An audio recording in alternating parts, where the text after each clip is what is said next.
करोडपती, महीपती, कुलपती, पृथ्वीपती, उचापती, पुरापती, चहापती हे 2-3 शब्द सोडा.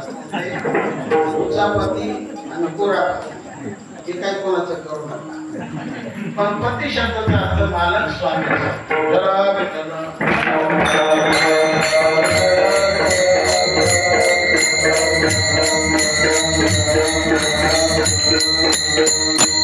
तुम्ही आम्ही सगळेजण लक्ष्मी पुत्र आहोत.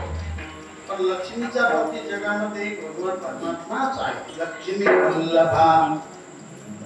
आता लक्ष्मी कोण तर ही भगवंताची पत्नी आहे.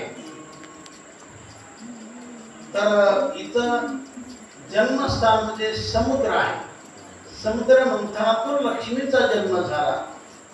प्राचीन काळामध्ये फार मोठा प्रकार घडला गेला. एकदा दुर्वास महाराज आणि इंद्र, दुर्वास महाराजाकडे दिव्य फुलाचा हार, दिव्य फुलाची माळा होती.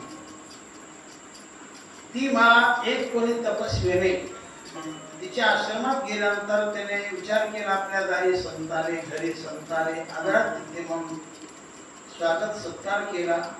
तो फुलाचा हार त्यांच्या गळ्यात घातला. कारण ती सामान्य माळ होती, दिव्य फुलाची माळा.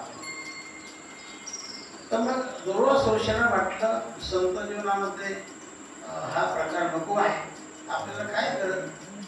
ते राजाला शोभे, इंद्राला शोभे. आणि मग ती माळा इंद्राच्या गळ्यात घातली.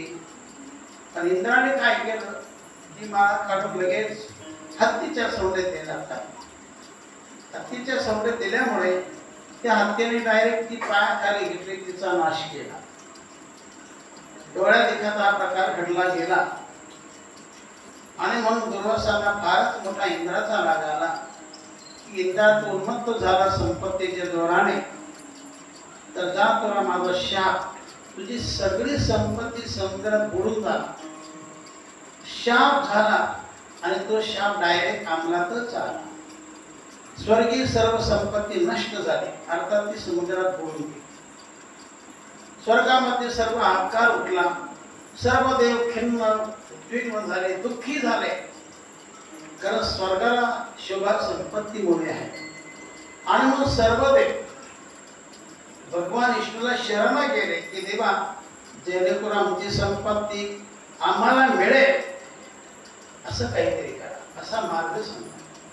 तर भगवान म्हटले, सांगतो तुम्हाला, तुमची संपत्ती प्राप्त होणार, पण याकरता समुद्राचं मंथन करावं लागेल. तर ते मंथन करण्यासाठी तुम्हाला मेरू पर्वताची रवी करावं लागेल, वासुकी सर्पाचा दोर करावा लागेल, आणि दैत्य लोकांचं सहकार्य घ्यावं लागेल. तेव्हा प्रथम देव दैत्याकडे गेले आणि सांगू लागले की बाबांनो, मुळात तुम्ही आम्ही एकापासूनच, कश्यप ऋषी एकापासून आपली निर्मिती आहे. तर असा असा प्रसंग घडलेला आहे. तर तुम्ही आम्हाला सहकार्य करा. तर जे काही समुद्र मंथनातून संपत्ती निघेल, तर ती तुम्हाला काही आम्हाला काही. ते देखील खुश झाले. काय हरकत नाही, सगळेजण कामाला लागले. सर्वांना एकत्रित येऊन तो पर्वत उचलला आणि समुद्रामध्ये टाकला तसा तो तळाला जाऊ लागला. जसा दगड टाकला की कुठे जातो, तळाला जातो. त्याप्रमाणे तो पर्वत जाऊ लागला खाली. शेवटी भगवंताने कासवाचा अवतार धारण केला. भगवान कोण झाले? कासव, म्हणजे तोच करून अवतार. भगवान कासव झाले. अख्खा पर्वत पाठीवर धारण केला. मग एका बाजूला देव झाले, वासुकीचा दोर लावला. एका बाजूला देव, एका बाजूला देव. आणि मंथन सुरू झालं. मंथोने नमनिता देशे अनंता. जसं आपण दयाचं मंथन केलं असताना वर काय येत असतं?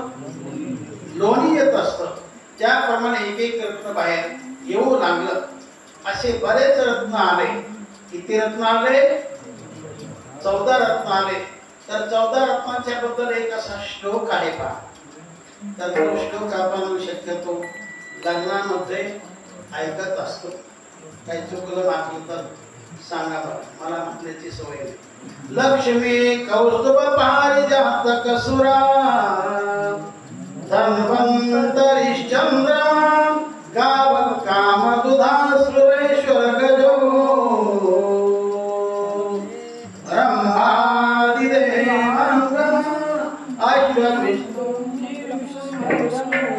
शंखोमृतं चामुदे रत्नानि चतुर्दशं प्रतिदिनं पूजात् सदा। तर या श्लोकामध्ये 14 रत्नांचा विचार आला. पैकी लक्ष्मी नावाचं रत्न हे भगवंताने आपल्याकडे घेतलं.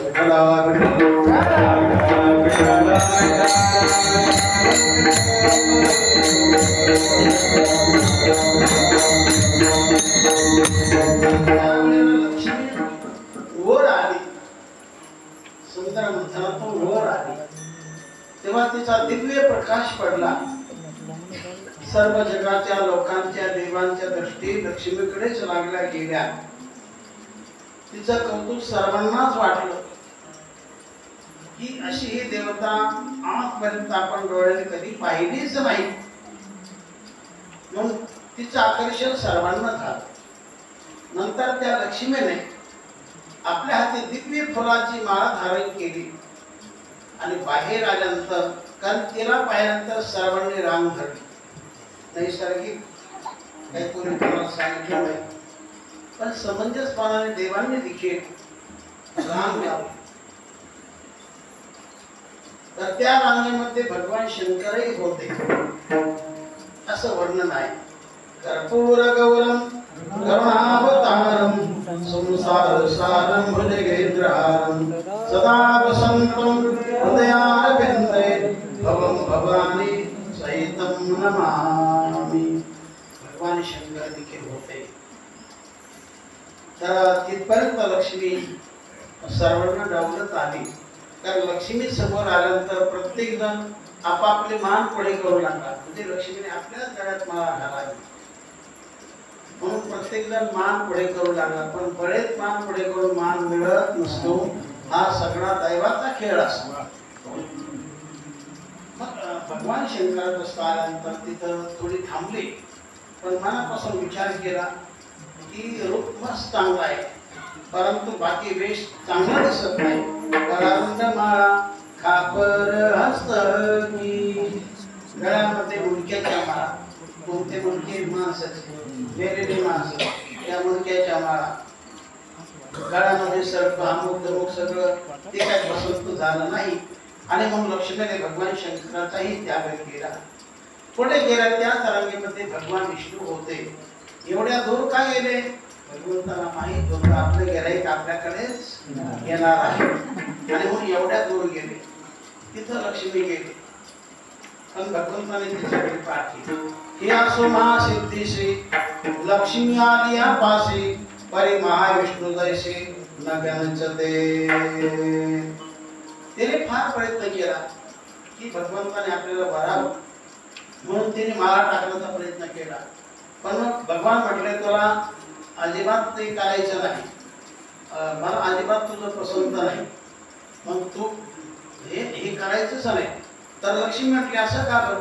सर्व जग माझी अपेक्षा करत आहे, सर्वांनी माझी अपेक्षा केली, तुम्हीच का असं?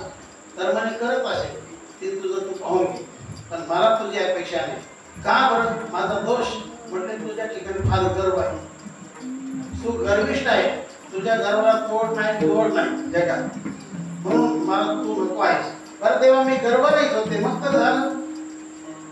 गर्व टाकून देते, अभिमान टाकून देते आणि तुम्हाला सर्व भावाने मी शरण आहे अशी नम्रता पाहिल्यानंतर भगवान म्हटले मग चालेल, पण एक लक्षात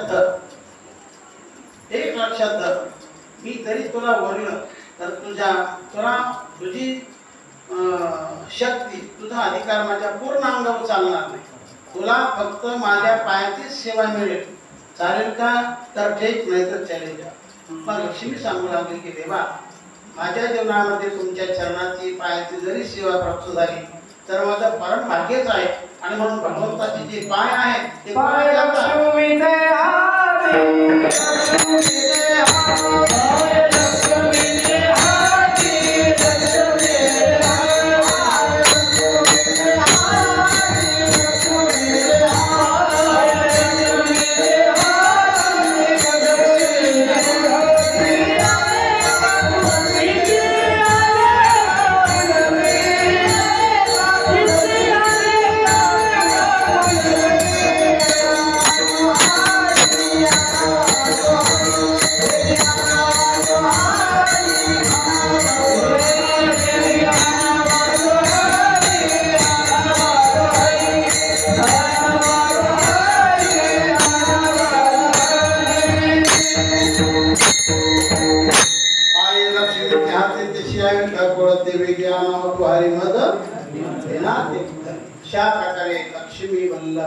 तेव्हा आपण सामान्य नाही, अख्ख्या जगाची जी मातृस्थान असलेली लक्ष्मी देवी, अशा लक्ष्मीचे आपण कोण आहात तर पती आहात. लक्ष्मी आहे, पहिलं विशेषण आहे. पण दुसरं विशेषण कोणतं देतात देवाला? दिनानाथा, की देव आपण सगळ्या दिनांचे नाथ आहात. या ठिकाणी जो नाथ शब्द ठेवला हा शक्तिवाचक शब्द आहे. शक्तिवाचक, तर ज्याच्याकडे कर्तुम शक्ती, अकर्तुम शक्ती, अन्यथा कर्तुम शक्ती, सगळ्या प्रकारच्या शक्ती ज्याच्याकडे नैसर्गिक असतील त्याला कर्मनाथ म्हटलेलं आहे.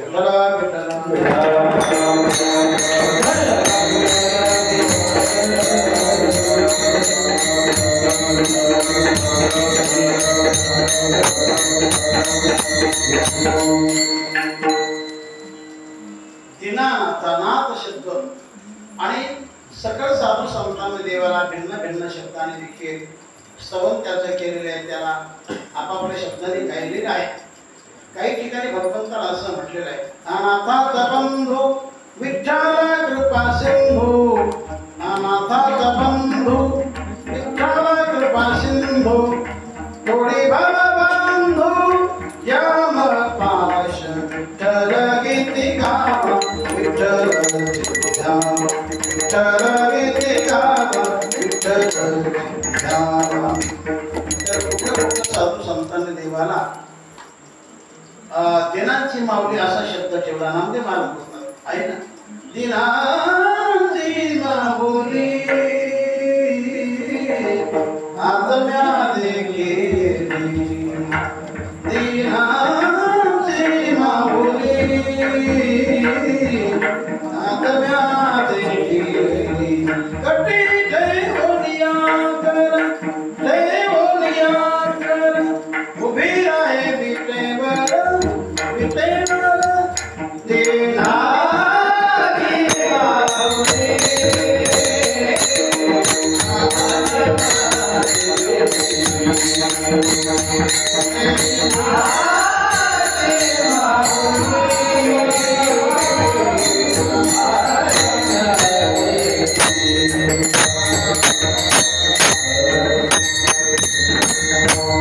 दिनांची माऊली आदम्या देखील, कटे ठेवून आकर, उभी राही कशावर, उभी राही कशावर तर विटेवर. विठ्ठला विठ्ठल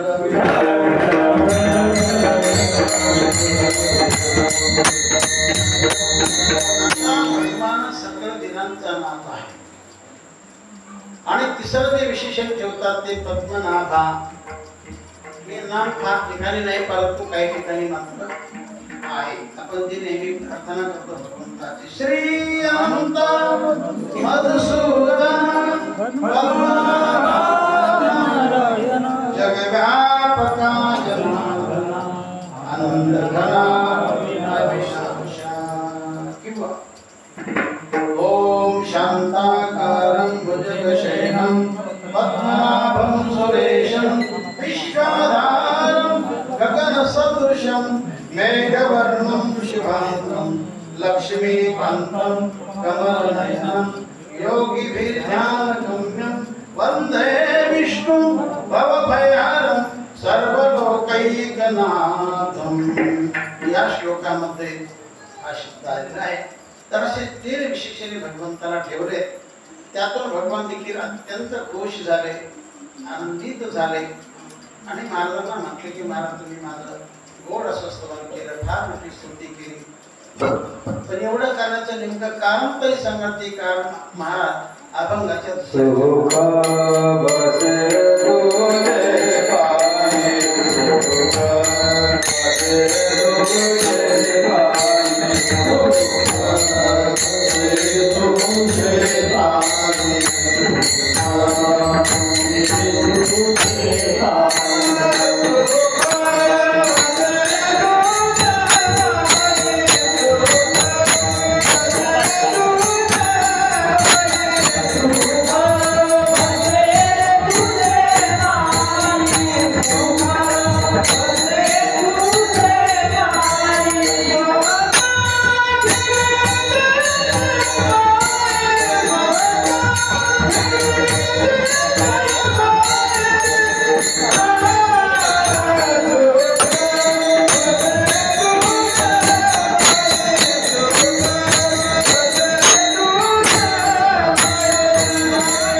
खरं सुख आहे ते सुख म्हणजे खरंही आहे बरंही आहे. जीवनाचं सार म्हणजे सुख आहे. काही करा, शेती करा, व्यापार करा, नोकरी करा, सर्व करा, पण या सर्वांचं सार म्हणजे सुख आहे. जीवनात सुखच असेल तर ते जीवन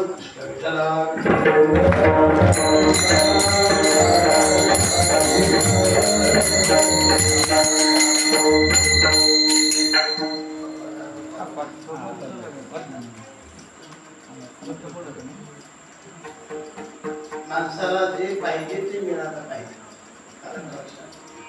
माणसाला मिळतं पण जे पाहिजे ते मिळत नाही. माणसाला पाणी मिळतं पण तहान मिळत नाही. माणसाला जेवण मिळतं पण भूक मिळत नाही. माणसाला गादी मिळते पण झोप मिळत नाही. माणसाला शरीर मिळतं पण आरोग्य मिळत नाही. तसं माणसाला जीवन मिळतं पण सुख मिळत नाही. सुख हे सर्वांचं सार आहे. सर्वांच्या जीवनाचं सार म्हणजे सुख आहे. आणि सुख जर मिळत नसेल त्या जीवनाला बिलकुल अर्थ नाही. तेव्हा इथं महाराज म्हणतात की देवा त्याला सुख सुख असं म्हणतात ते इतरत्र नाही, तुझ्याकडेच आहे. तुझे पायी सुख किती आहे? सर्व सर्व. भगवंताच्या नावावर सर्व सुख आहे. तिथं कोणतीच मुलीवर आहे, तिथं कोणताच होणं नाही. काय म्हटलं मी? तिथं कोणतंच होणं नाही. जसं कोणा तिथं काय होणं, मुलाला फार मोठा मान आहे, तसं जीवनामध्ये सुखाला स्थान आहे. जीवनामध्ये सुखाला स्थान आहे, सुखाला मान आहे.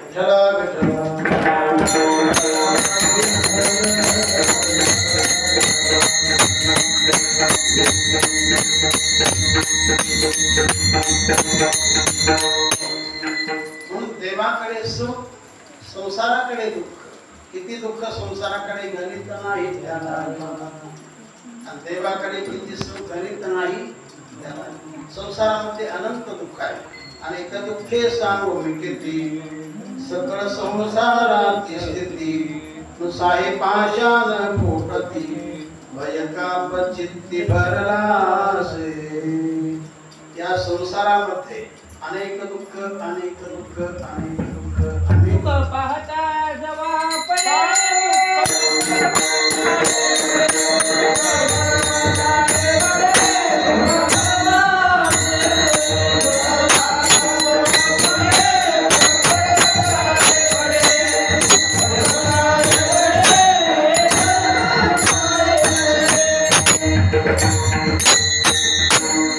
संसारामध्ये सुख नाही असं नाही, सुख आहे पण त्याचं प्रमाण फारच कमी.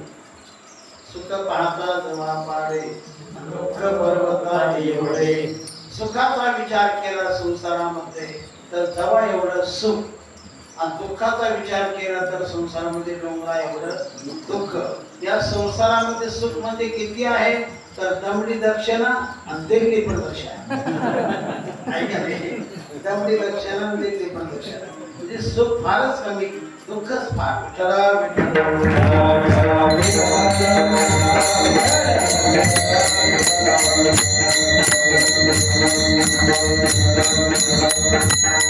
दुःख नाही असं जीवन जगामध्ये प्राप्त होणार.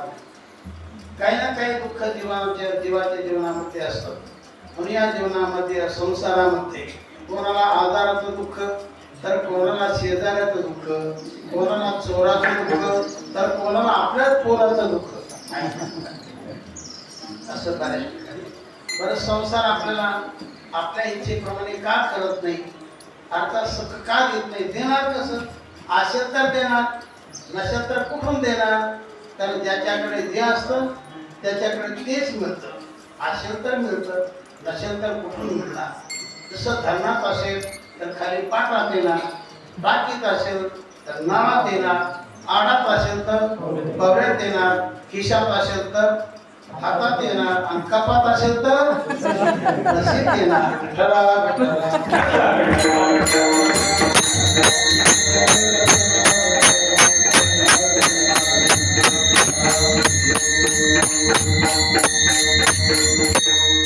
खरं जे सुख आहे तुझ्याकडे आहे आणि तुझे पायी सुख सर्व आहे. देवा तुझ्याकडेच ते मिळेल, अन्यत्र आम्हाला नाही प्राप्त होणार. सुख बसे तुझे पायी मग जय विद्येची ठाई. तर महाराज म्हणतात की देवा सुखाच्या बद्दल मी माझी वासना तुझ्या समोर प्रगट केली. माझी वासना अगदी अल्पशी आहे देवा, पण तुझा जर विचार केला तर देवा तू कोण आहेस? माझी अल्पी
वासना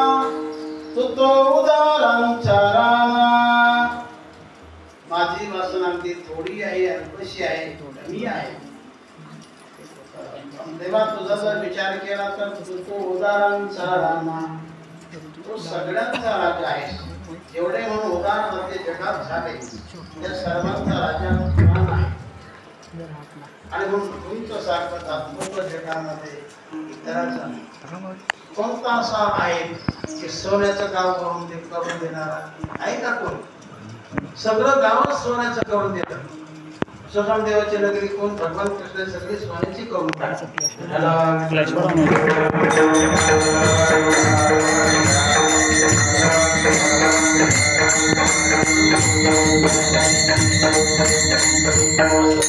आणि म्हणून देव सगळ्यामध्ये उदार आहे, फार देणार आहे. थोडं जरी मागितलं तर फार देतो. दात्याचे प्रकार 3: उत्तम, मध्यम, कनिष्ठ. उत्तम दाता कोण? मागितले 500 रुपये पण देतो मात्र 5000 रुपये, त्याही पेक्षा देतो. मागितले 500 पण देतो देखील 500च, तो मध्यम दाता. पहिला दाता उत्तम दाता, हा दाता मध्यम दाता. आता कनिष्ठ दाता कोण? मागितले 500 पण देतो मात्र 50 रुपये, हा दाताच आहे पण एकदम कनिष्ठ दाता. आपल्याला कशात बसायचं तो विचार आपण करा. पण ज्या ठिकाणी द्यायचं तिथं युनियन चांगला होत असेल तर माणसाने चांगल्याला द्या, वांगल्याला दान करू नका. चांगल्याला केलेलं दान कधीच वायाला जात नाही आणि वांगल्या ठिकाणी केलेलं दान कधीच उपयोगाला पडत नाही. पण दान करताना देखील ते नम्र भावाने करा, नम्रतेने करा. मीच कोणी पाहिजे राहा असं म्हणायचं. दान नम्रतेने करावं म्हणून असं चिंतन आहे. दान करो गरीबे से बाबा मगरू से धोखा है. तू कहेगा मैं दाता हूँ मान कहाँ से लाया है. गुरु नानक बोलतात दान करो गरीबे से बाबा मगरू से धोखा है. तू कहेगा मैं दाता हूँ मान कहाँ से लाया है. देणारा भगवान समर्थ आहे. आपलं काय विठ्ठला विठ्ठला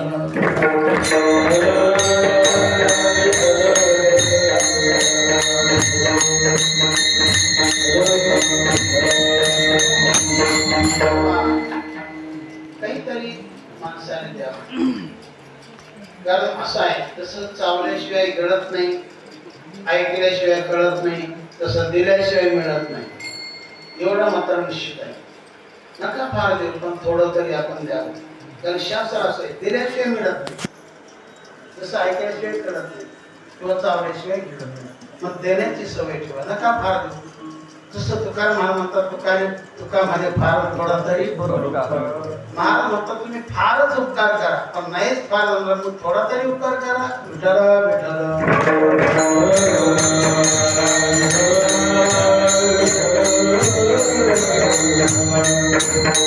जे माणसं चांगल्या ठिकाणी दान करत राहतात त्याच्या लक्ष्मीची नेहमी वाढ होत राहते. कारण दान धन वर्धते. दान केलं असताना त्याच्या घरचा पैसा संपत्ती वाढत जाते. पण कधी चांगल्या ठिकाणी दान केलं तर, नम्रतेने केलं तर, मग माणसाकडे काहीतरी दातृत्व असावं, काहीतरी नेतृत्व असावं, काहीतरी वक्तृत्व असावं. का भक्तृत्व कमी असावं. पण माणसाकडे नेतृत्व, माणसाकडे दातृत्व, माणसाकडे कर्तृत्व असावे. विठ्ठला विठ्ठला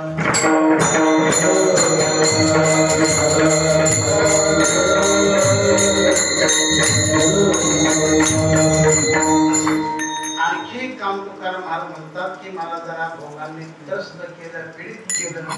काही करा देवा आपण लवकर धावा या भोगातून, या दुःखातून, या विषयातून माझी सुटका करा असं गोड चिंतन महाराज अभंगाच्या शेवटी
Okay.